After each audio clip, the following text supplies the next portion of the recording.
Looking to sound like you know what's going on in the world? Pop culture, social strategy, comedy, and other funny stuff? Well, join the club and settle in for the Jeff Dwoskin Show. It's not the podcast we deserve, but the podcast we all need, with your host, Jeff Dwoskin. Oh my God, thank you, Robert, for that amazing introduction. You get us going each and every week. Hello, everybody, and welcome to episode 35 of the Jeff Dwoskin Show. I'm Jeff Dwoskin, and it is officially 2021. 2020 is behind us. We are only looking to the future. And we have an amazing guest for you today to kick off 2021.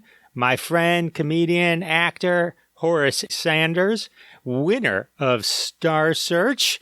We're going to be talking in just a little bit. You're going to love it. He's one of the funniest people in the world. And I hope you had an amazing New Year's Eve. I hope everyone celebrated and had a good time. Maybe you caught the Twilight Zone marathon and it made you think, hey, wasn't Jeff's last guest one of the stars of the episode The Fugitive on the Twilight Zone? John Iman? Yes, he was. And plus he starred in many of the great shows from the 50s and 60s. So if you haven't, check out episode 34. It's amazing and waiting for you. One of the things I did with my family over the break, we watched Wonder Woman 1984 on HBO Max. We had the girls watch the original Wonder Woman because they hadn't seen it. And then we all sat down as a family to watch Wonder Woman 1984. Oh my God, who's calling now? I changed the number.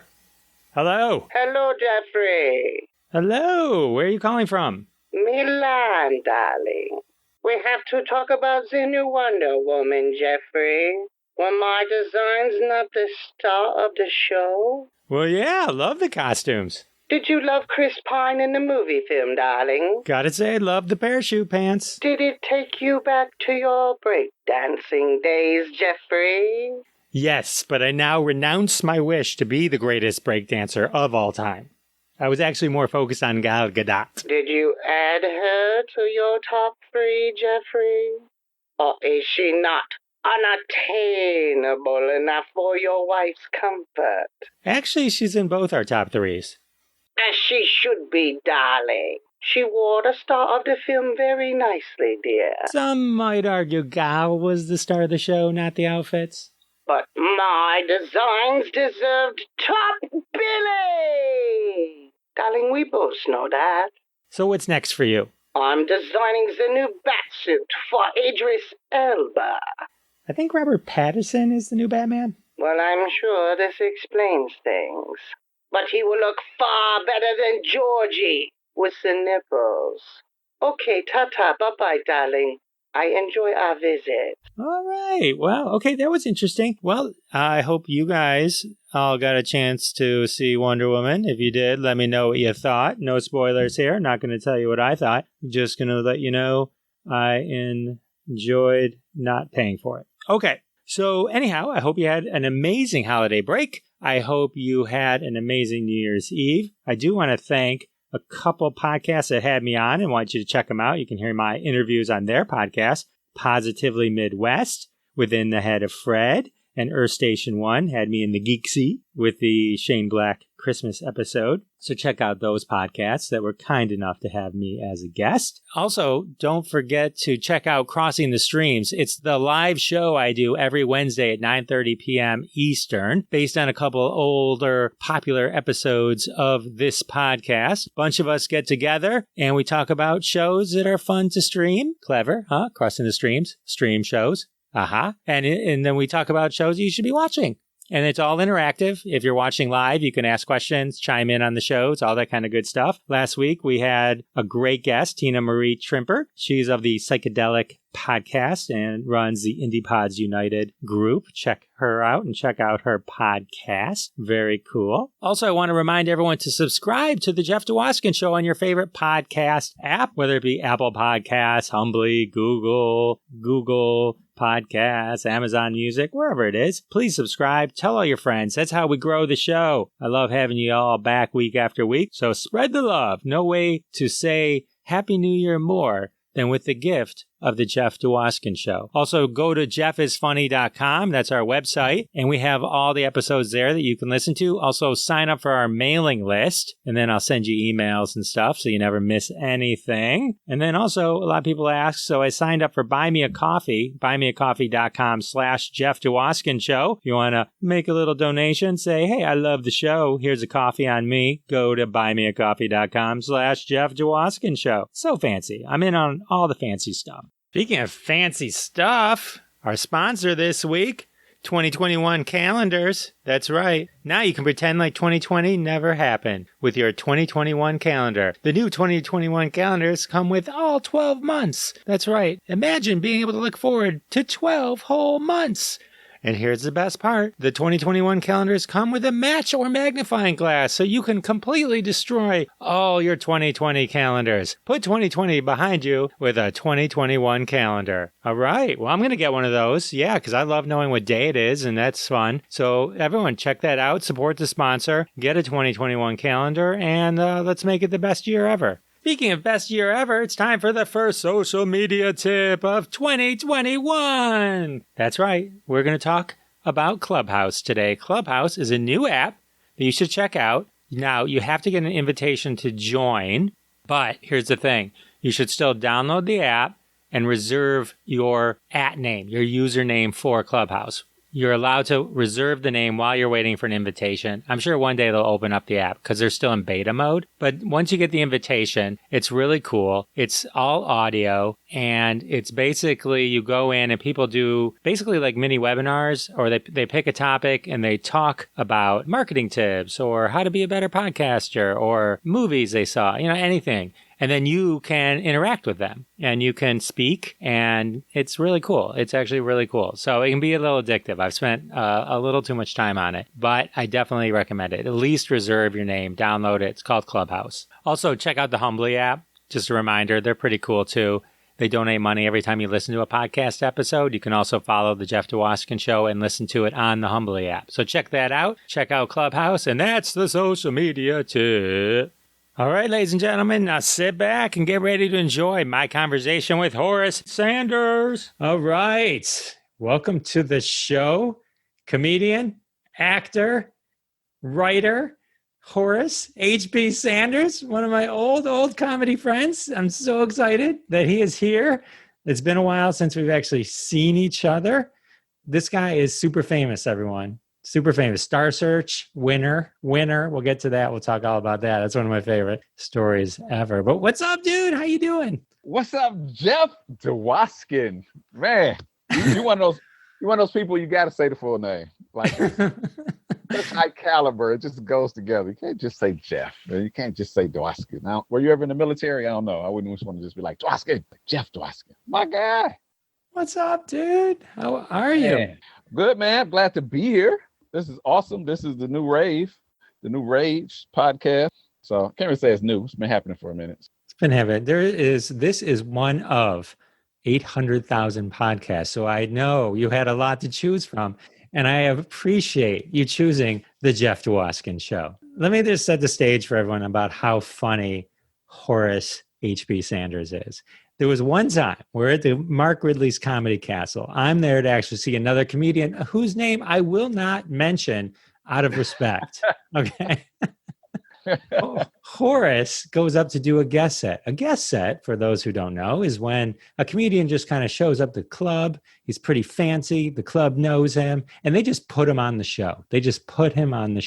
So Horace walks into the Comedy Castle. They're like, Horace is doing 10 minutes. Horace gets up there, does 10 minutes. When I tell you it was the funniest to this day, and it had to have been over a decade ago, if not longer, it was the funniest 10 minutes in the whole time, because being a comedian myself, I'm thinking, oh my God, if I was the headliner, I would be crying right now. There is no way in heaven and earth that anyone can top this moment in time that Horace just pulled out. Not even pulled out, you do it all the time, but like just just you execute. It was the most flawless, perfect 10 minutes I remember I've ever seen. And you're just like, bye, which is like the worst thing, right? For a headliner to come out, because just like, I remember to this, like, I sometimes like, I just think about that night. It was just like, anyway, Horace is one of the funniest people ever. Man, I'm so humbled by that. Like, really, I didn't know that. I didn't know you felt that way about it. I do remember that night. I really just wanted to work on some material, and I think I wasn't booked in town that weekend. And that's cool. I always wanted to get to that point where you could do a guest set. You remember that? You remember signing up to do open mic? You had to wait and hope to get on. Getting to the point where you could do a guest set, because people would come in all the time. Hey, we're gonna let him do 5-10 minutes. I thought it was a big shot. Like, if I like, to me, like the moment in my comedy career when I could show up to an open mic that I hadn't called ahead, and they're like, "Oh, Jeff's here. Let's get Jeff on. Let's get." Jeff. Like, I thought I made it then. That was like the greatest thing ever. I remember that too. Yeah, you don't have to call. You don't have to hope. You can actually tell people, "Hey, I'm gonna go. I'm doing time." Yeah. Because back in the day, you have to say, well, come. I'm not sure if I'm going to get up. I might. They tell me come and just wait and see. I had people come a few times and like, not today. Nope, it didn't work out. Yeah, that night, that was pretty awesome. Oh, yeah. It was one of the best sets I've ever seen, ever. Just to give some people some background. So Horace is comedy royalty. Arsenio Hall, this is a quote. This is a quote from Arsenio Hall, right? Horace is like Sarah Lee. There isn't anyone that doesn't like him. It's just so great.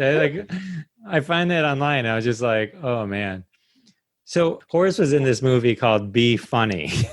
So originally I was kind of B-roll. When they first came, they said we want to interview a few people.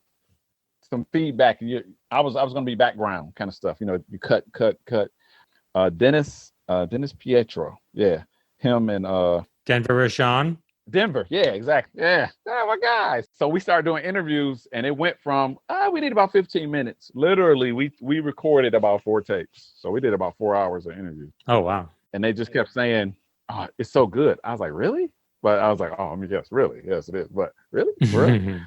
And then they ended up following me to Toronto, an hour at Yuck Yucks in Toronto, and ended up doing, that was my first comedy special I released. So it just turned into a big blessing. It went from a small little piece to me being a major part. It was 4 main comedians featured. Jay Chris. Mike Green. Mike was the star. So Jay Chris and I drove to Chicago together to audition for Star Search. We didn't win like you did, but... In the winter, right? Yeah, we literally drove. No, it wasn't the winner. We drove there, got out of the car, did our 90 seconds each, got back in the car, drove home. Okay. Driving to Chicago from Detroit, for everyone listening, is about between 4 and 5 hours. I did the same thing. Me and Frank G. We drove to Chicago, but ours was in the winter. We did it in February. Drove to Chicago. There was a friend of ours in the car who's from Chicago. So it's dead winter. You know, and Chicago is worse than Detroit's winters. We get there, waited outside the hotel for a while. We had to wait in line outside, didn't get inside. Did our 90 seconds. And when I finished, I went first in my group of all comedians and the camera guy, and was like, yeah, that was a nice trip. And we got back in the car and came back. And I was like, I'm not getting picked from that. That's the funny thing. I didn't get picked there. I did the Seattle comedy competition later that year in the fall. And on industry night, they had judges from ABC, CBS, and NBC. And I was a new guy in town, and I was already clean. They tell you to be cleaner, so I didn't have to change anything. I won that night. And they were like, wow, this guy is really funny. Like, they went back talking about me. And then I did another showcase in LA. Well, it really wasn't a showcase. I opened for Sinbad in Los Angeles. And he had vice presidents of the networks coming for a show he was pitching about himself. And he told me, he gave me the little elbow. He's like, hey, there's some big people out there. Go be funny. And I was like, okay. I did my time. And so they were like, man, who was that guy? We came to see Sinbad. He's hilarious. And so when they talked to the casting directors, they were like, yeah, we saw him in Seattle. And it's like, oh, we got to have him. So they're the ones that gave me the offer for Star Search. The guy that did the auditions in Chicago told me, he said, man, you almost got me fired when they found out that I saw you in Chicago and didn't pick you. The same guy almost got fired for passing on me. That's the weirdest thing. He said that. He said, you and Dwoskin, between the two of you. I don't know how I have a career. I remember thinking to myself, because I think Jay Chris and I had meant to like stay there, but we decided, let's just go home. And I remember thinking to myself, But I remember thinking to myself, because this is how crazy you are when you're in comedy and like everything you do is about comedy and all you never, if someone had gone, hey Jeff, let's drive 5 hours to Chicago. I got something is going to take 90 seconds, ergo 360 seconds if you combine both Jay, Chris, and I, because there was literally no waiting time involved. There was no one else there at the time. And then we're just going to, turn around and come home. I'm like, all right. You really have to break it down for people so they understand. Like literally 90 seconds. That's not exaggerating. They have the timer. It's no audience. You're not in front of an audience. Now, was yours in the hotel room too? I think so. Yeah, it's just a hotel room, and it's only other people were comedians. It was like 12 comedians at a time in the room with us. And usually you're talking into a mic that isn't projecting. You're just talking into a mic, like you're being recorded. Plugged right into the camera. Yeah, one of the old school ones with the cord. And the worst people to perform in front of, unless they love you and they're your people, is other comedians, especially other comedians you're auditioning with, because they're not going to laugh at nothing. And they were like, who wants to go first? I was like, let me jump on the dagger. Come on, give it to me. It was fun. I was glad. It was like one of those things as a comedian. Well, I auditioned for Star Search. And then there was another thing that I did. You weren't there, but you're part of the story. We went to Chicago. And we were auditioning for this. I'm trying to remember the story. We were auditioning for this like comedy TV. So I got to perform in front of like Gary Marshall and Tim Kazurinsky from Saturday Night Live, and like we were in line though. We're in line, and this is before cell phones. This is before everything. And no, people had cell phones, but not everyone had a cell phone because we're going back. Definitely wasn't. No FaceTiming or nothing like that. Nothing like that. So maybe if you had a cell phone, it was like a flip phone or something like that. And then all of a sudden, I hear somebody saying, Jeff Dwoskin? And maybe she's saying my name wrong. And it's like, Jeff Dwoskin?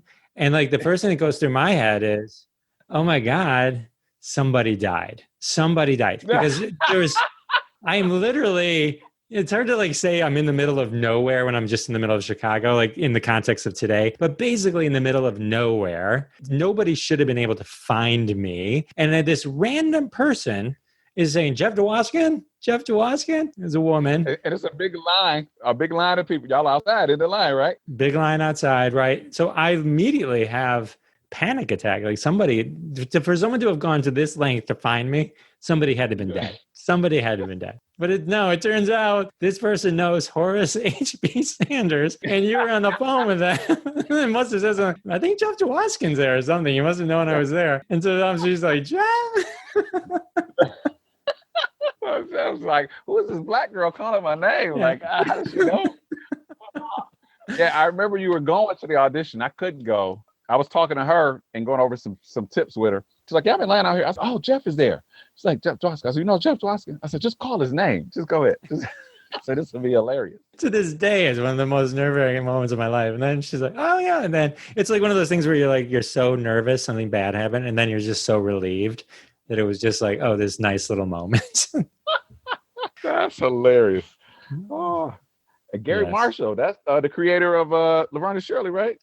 Yeah, Laverne and Shirley and like all those shows back then. Happy Days, he did all those back then. He was a big shot. I don't think that ever went anywhere, though. That TV show didn't go anywhere. Nothing. That's probably the first time that's ever happened, right? As a comedian, that never happens to me. I've never wasted my time as a comedian ever. It's gonna be Okay, wait. So I want to get back to you. I want to get enough about me. Look, that's my son's talk show name. My middle son. Oh, he talks so much. Enough about you. Let's talk about me. Okay, so this is the famous thing. So Horace won Star Search. Okay, but here's the greatest thing that you don't find. I had to dig back because I wanted to make sure my memory was correct on this. So Horace is on Star Search, right? Crushes the first round, crushes the semifinals. To get into the finals, he gets like a perfect score. Unheard of, right? And then you got like the other guy, Robert Rothstein, Jew. You beat a Jew. Okay, well, whatever. Say it like that. Yes, all we got is comedy, Horace. That's all we got is like. So Robert Rothstein it's the live show. Robert Rothstein does his set. Horace is about to go. And what happens? Bombs fall in Baghdad. We go to war. Boom. The show cuts off. We're now at war with Iraq. Man, I remember before the show, because the show was live, so we have to do our run throughs.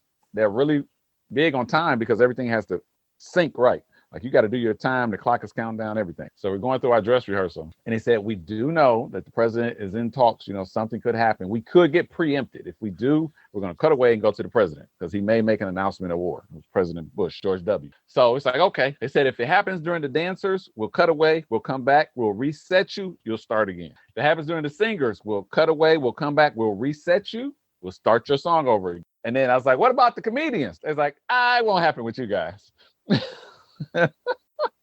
And then, of course, I'm in the wings. And then, like, next up, ladies and gentlemen, it's like, we got preempted. Boom. I will say this. The thing that made me cool throughout it was my oldest brother was in the Army then. He'd been in maybe over 10 years. He was being deployed. So when they made the announcement, my first thoughts was that he was going. My parents were there. So my first thoughts was, make sure my brother is safe. So I was able to put Star Search on the back burner. So I wasn't worried about it. I was like, well, check on my parents and make sure my brother's okay. Who would have thought that would happen? Poor Rothstein, he had already done his set. So it was like, we're going to come back. And that's the worst thing to redo. He waited like 2 weeks and we were all like, are you going to do the same set again? Or are you going to change it? Because they saw it's on you. And as a comic, I felt for him. I was like, man, that's kind of hard. You want to do a new set so people see something fresh, but that's your set you've been working on. How many tears were shed when they handed you the $100,000 for Rob? How many tears? I cared. No, Rob was real cool, man. But I gotta say, I did know at that point, it was Eye of the Tiger. It was like, I'm getting this. And I had to wait longer. It was like, oh yeah, it was the second half of Rocky. You know what I mean? I didn't lose. I'm about to hit this. I'm getting this title. That came with, you get to be on a show and like a development deal or something like that. What happened with that? Because I know those kind of maybe sometimes don't. Yeah, it didn't. I came in at the end of the development deal things. That was the big thing we wanted. Coming up to that was development deals. A comedian, you go do a festival. If you do the Aspen Festival or you do Montreal, you want to get a development deal. That's holding money, anywhere from $200,000 up to sometimes people get $500,000, $1 million. So it was like, that's a big part. I want a development deal. I didn't get that. A couple of the other people got appearances. I did get to appear on CBS, but I had that changed in my contract too. And I'm going to tell you people out there, if you're listening, if you're in the entertainment business, I don't care how small or new you are or how experienced, have an attorney. If you can't afford an attorney, have an attorney friend to look over things. Because if I hadn't changed my contract, I wouldn't have got the things I got. So I'm glad I had that. I had a great attorney. So what I did get to do is I met with all of the casting agent, the heads of casting for all of CBS's shows, like individually. And that's funny because I went in and auditioned for a couple shows. And if you don't know anybody or you're not referred, it's a whole different audition process. Come in, say your name, slate, okay, act. Thank you. Thanks for coming. It's like, wait a minute, I flew out to LA to do this. That wasn't even 90 seconds. Jeff got 90 seconds in Chicago. But then when I had that meeting with them, man, they're giving you food, refreshments, they're talking to you. I'm like, what about the audition? Oh, we'll get to that in a minute. Don't worry. We're kicking it. We're talking, me with all the people. So that was very helpful, educational. I really should have moved right away. That's what I should have done. Right after Star Search. That probably would have been the more advantageous thing in the mix of that, right that way. Because going back and forth, especially at that time, was more difficult. That was it. So I didn't get my own show, but still time. Still time. But you've been on another show. You've been on Comedy Central, BET, Detroit 187. You made the rounds. I went fishing on Detroit 187. Yeah. I remember that. So you worked with Bernie Mac and you worked with Aretha Franklin. I got to open for Aretha twice. That was really an honor. And then I also got to co-host her celebration of life after she passed. That was huge. That was a pretty big deal. Any cool Aretha stories? Any moments to share? I regret I didn't go over to her house for Christmas. She would do these big Christmas dinners and cook, and she's an amazing cook. I did get invited once, but I didn't make it. But yeah, just working with Aretha, my mom was impressed about that. And my dad. So impressing them, my dad was not easy to impress. About celebrities, like, no, that's not a big deal. So they were impressed when I opened for her and they got to see that. And that was pretty special. That is pretty cool. Follow-up question. What were you doing that was more important than dinner at Aretha Franklin's? I thought I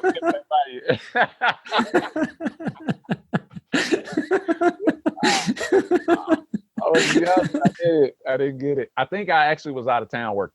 So legitimately, I was working. But thinking back, I should have. Yeah, I could have rescheduled that gig. Wherever it was at, I'm sure I could have rescheduled that.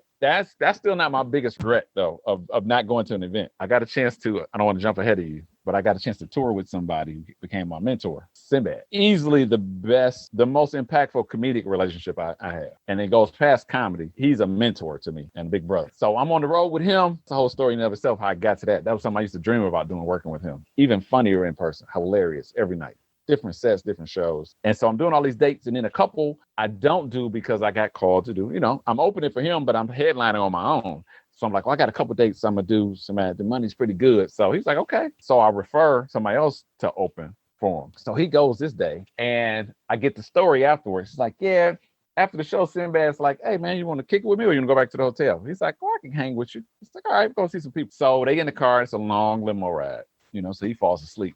He says he starts waking up, these big old gates open, and he sees these lights everywhere. They're like all along the driveway, and then they're purple lights, and they just keep getting more and more purple. Gets there, they get out, and they walk, the doors open, this long hallway, and he sees a little figure in the distance, like, who's that? He gets closer, and of course, it's Prince. So the weekend I didn't go, I could have hung with Prince. They hung with him all night. They're good friends. Oh my goodness, man. I was like, really? Really? I just had the headline, didn't I? Follow-up question. How much money did you make in lieu of having a lifelong friendship with Prince? Exactly. And he would have loved me. I'm a good guy. I'm really cool. We'd have got along. Oh yeah, he would have loved you. Still gives me the business about that too. It's like, you had to go and work. I'm good. Too bad, Horace. Do you have any stories about working with Bernie Mac? Thing about Bernie, I got to see him first. I call these get your life together moments as a comedian. Now, you can do this in any profession, but definitely as a comedian, I've had these moments where I say, you need to get your life together. Where you think you're pretty funny. When you first start, you do pretty well. You're like, I'm good. I'm funny. You see other people, I can do what they do. Or you see other people on television, and you haven't gone through that experience yet of the whole fear of television, of what happens to your body and your mind when you get in front of those cameras. Some comedians I would see live and see them destroy the room. And I would look at my set and I was, you need to get your life together. What are you doing? Like, what are you writing? Throw all those jokes away. I saw Bernie up at Michigan State University, bought tickets, drove up there. I went to Michigan, so EMU, we cousins right there. We're cousins. So I go over there. And I'm like, okay, let me see this show. I'm doing comedy now. I've been doing comedy maybe a year and a half. So I think I'm pretty funny. I won a couple competitions, maybe $200, $400. So I'm feeling pretty good. I watch him do 90 minutes and just destroy. I was like, you need to get your life together. So then when I finally got to work with him in Chicago, it's pretty amazing. He's just as funny. He's just as intense in person, and one of the things about him, my friend Ron Baker Jr. likes to work with him all the time. Has all these stories, how he could go from the Airy Crown one night, which holds 4,000 people. In the same night, he could leave there, get a standing ovation, catch a train and go to a bachelor party or a birthday party or a wedding celebration for 89 people and perform. And they might be like, who are you? But he was all about doing that comedy, like performing as much as he could until he blew up. So that love for comedy, man, that's what I learned from watching him. He was one of the best. Any other stories that pop out? Any other near misses? And they're gone now too. Like, it's like, that's why I asked about them, just because it was just interesting because they're icons that have left us that you were graced with their presence. So it was I wanted to hear about that. That's the one thing about comedy. It's been really cool. It's not just comedians we get to work with. I've had a chance to work with a lot of different celebrities and artists, music singers, rappers, hip hop artists, actors. Like, it's been pretty awesome to think back about it. I think I almost got to open for Rick Springfield once, but I didn't. So I think I've only How did that happen? And I think it was like one of those, like it was at Pine Knob or something. I was just like, I don't know where I was. I probably just wasn't available, but. So you missed the call? I missed the call. That was the only time. I think everyone else I've ever opened for was either an improv or a stand-up comedian. I think the only big name I've ever worked with that passed away was Patrice O'Neill. I always thank the stars that I didn't actually know who he was when I worked with him. Because I think I would have been so intimidated had I actually known who he was. I hadn't started listening to Opie and Anthony yet, and he was a regular. So once I started listening to after, I was like, and I knew who he was. Well, from working with him too, I was like, oh my God, I would have been so intimidated just because he was so good. He was just like this force, and he was exactly that way in person. It was just like, it was crazy. Crazy. Oh, and I worked with Platypus Man. Richard Jennings? Yeah. Jennings. Yeah, Richard, I got to open for him. He was really into himself. Like he was kind of a recluse, but he was so nice to me. Like he didn't like a bunch of other people, but he was so nice to me and the host. I think I saw him live twice. He was great. I remember someone telling me, because he would do the Comedy Castle, and I think he would even work Sunday. I don't know. But anyway, but the point was, the point of the story was they're like, he did 90 minutes every night and never did the same 90 minutes. He'd sweat his stuff out. He didn't care. When he was on stage, you were getting a full show. He left everything on the stage. But yeah, it was a pleasure working with him. And I was glad that he did open up, and he gave me some good advice. And like I said, as long as we were in the green room, it was just the three of us.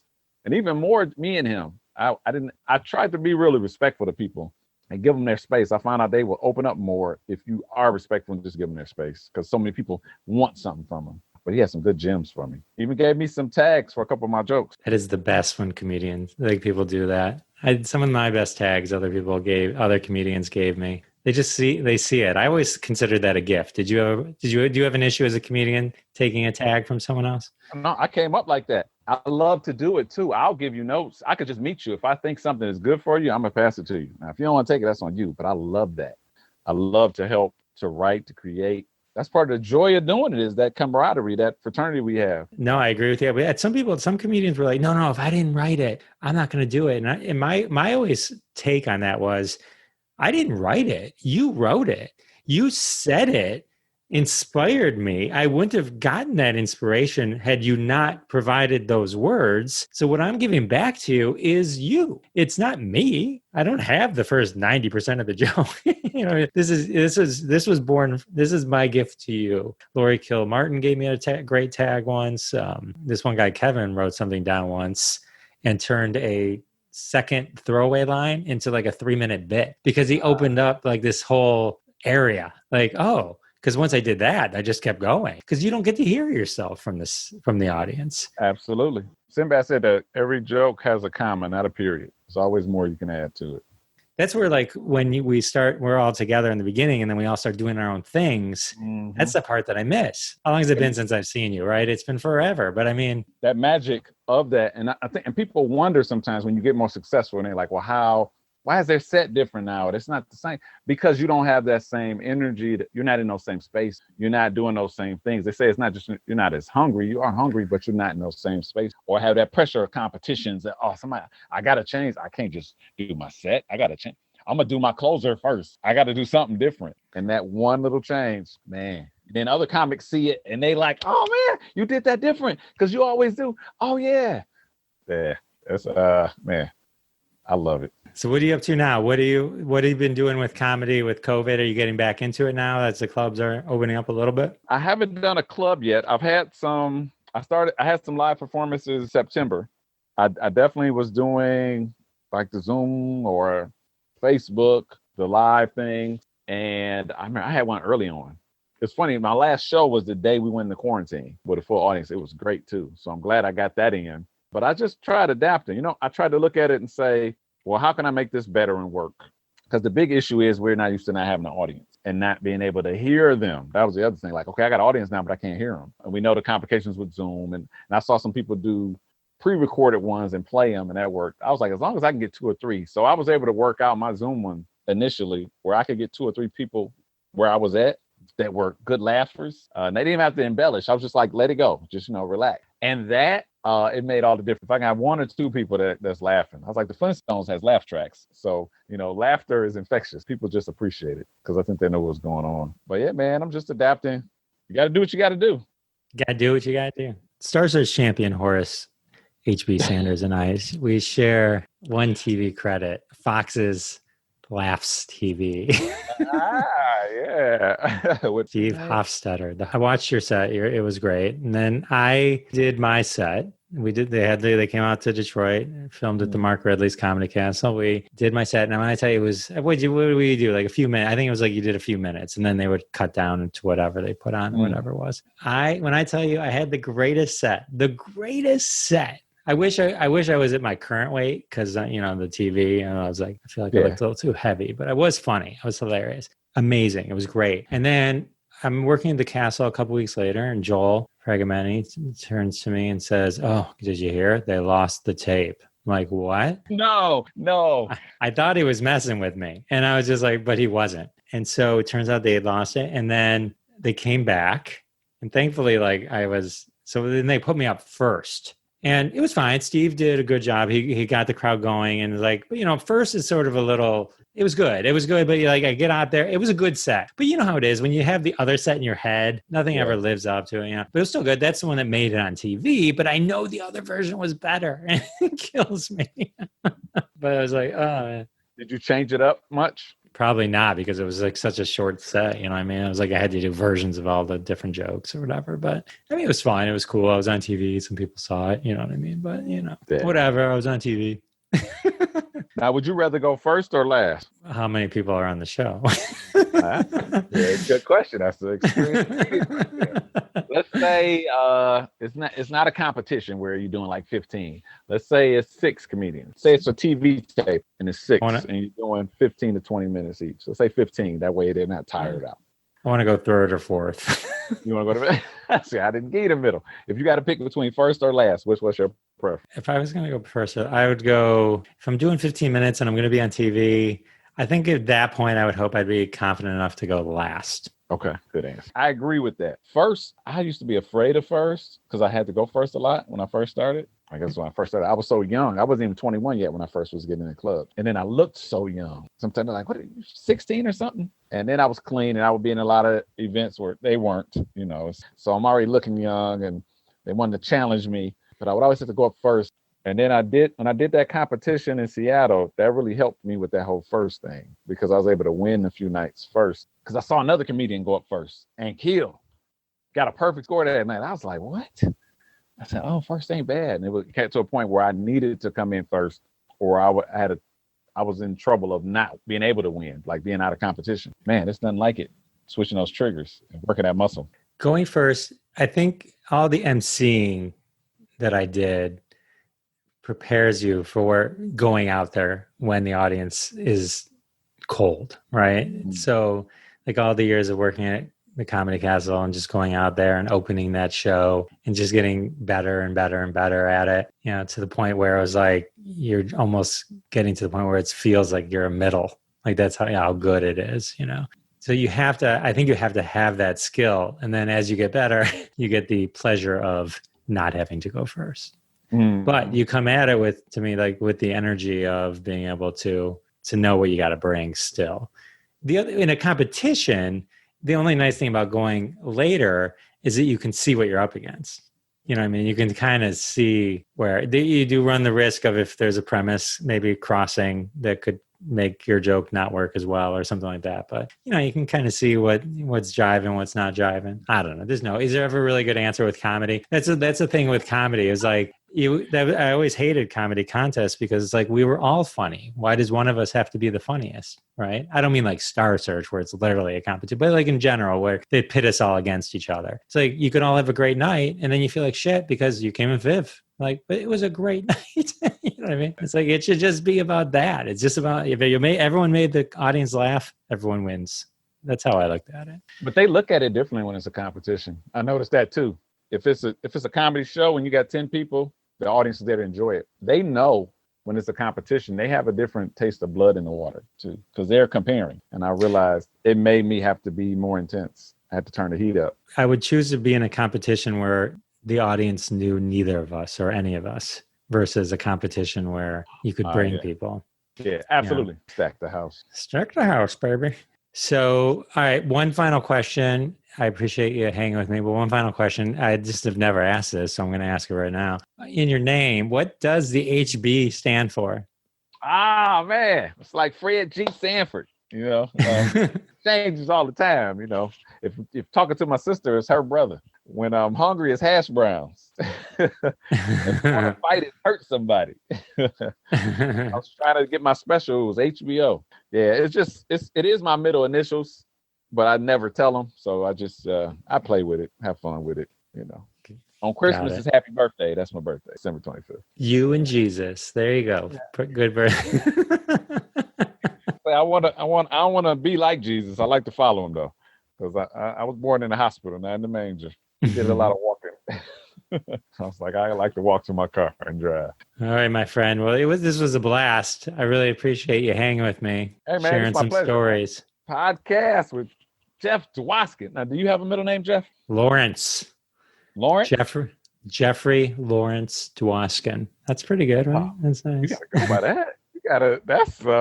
That's prestigious right there. Right? Jeffrey Lawrence Dwoskin. Yeah, I can say that. Yeah, if I'd have known that, I'd have had her say that in Chicago. You would have really got scared then. Jeffrey Lawrence Dwoskin. Like, oh Lord. Oh boy. like they brought the draft back. I'm going to the Navy. Horace, how can people find you and catch up with you and find your comedy musings once we're all back in swing again? I like that. You can hit me on my website, HoraceHBSanders.com. That's HoraceHBSanders.com. I'm also on Instagram. It's Horace H.B. Sanders. I'm on Facebook, Horace H.B. Sanders. Actually, we love Horace H.B. Sanders because my personal page is full. It's 5,000 and it's a bunch of people waiting. So I guess I got a fan page now.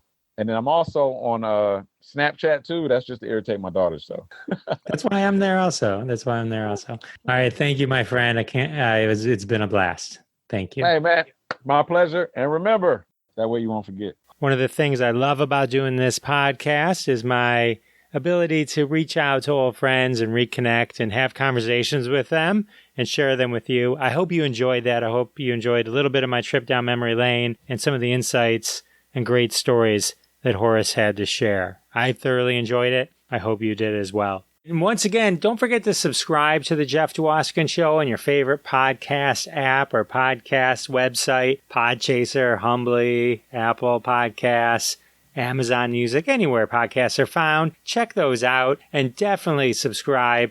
Tell your friends, share the link. Say, 2021 is going to be perfect. You know why? Because you're going to listen to the Jeff Dwoskin Show, and the glimmer in their eye will be enough of a thank you for the great gift you have given them. And I thank you for doing it. Anyway, so also go to jeffisfunny.com, sign up for our mailing list, and get lots of great stuff. But you know what time it is? It's time for the hashtag social trend of the week from Hashtag Roundup, where people from around the world tweet into hashtags, and one of them, some of them, many of them end up on the Jeff Dwoskin Show, and fame and fortune await them in the future, maybe, asterisk, I don't know, my lawyer says, don't make promises. This week's hashtag is hashtag funny songs and shows. It was part of Boardwalk Tags. It's a weekly show. It's where we mash up songs and shows with something funny. Make a song or show funny. Horace brings the funny. We're going to bring the funny with this hashtag. And here we go. Hashtag funny songs and shows. Grey's Anatomy So Horny. Breaking Wind is about a school teacher who thinks he's dying and eats lots of Taco Bell. Breaking Wind. Jest World, where all the robots come to life and all have the same 8-minute set. Get Snorty instead of Get Shorty. Snort. Comic Chameleon. That's the classic song by Boy George. Comic Chameleon. Oh, the sexy movie Comic Mike, which is kind of like Magic Mike, except everyone is fully clothed and just tells funny bits. Paradise Silly by Guns N' Roses. Take me down to Paradise Silly where the laughs are green and the blah. I didn't write the rest of it. Here's a funny song. Your laugh is lifting me higher. Oh, here's a TV show, 2.5 Men. The Heckling Dead. Oh, it's the worst when zombies are heckling you. Talk Daffy to me. And let's end it with, it don't mean a thing if you ain't got that swing. Thank you, Wayne's World. Thank you, hashtag funny songs and shows. And thank you, hashtag Roundup, If you want to play along, grab the Hashtag Roundup app. It's free. Just search up Hashtag Roundup at Android or iTunes. Follow us on Twitter at Hashtag Roundup. All these tweeters are going to be retweeted at Jeff Dwoskin Show. Follow us on Twitter or The Jeff Dwoskin Show on YouTube. Follow and retweet and check out all these folks. They'll also be listed in the show notes. Well, that's it. That's episode 35, ladies and gentlemen. It's been an amazing 35 episodes. Can't wait for the next 100 million more. Thank you for joining us. Thanks for stopping by, and we'll see you next time. Thanks so much for listening to this episode of The Jeff Dwoskin Show with your host, Jeff Dwoskin. Now go repeat everything you heard and sound like a genius. Catch us online at thejeffdwoskinshow.com or follow us on Twitter at Jeff Dwoskin Show, and we'll see you next time.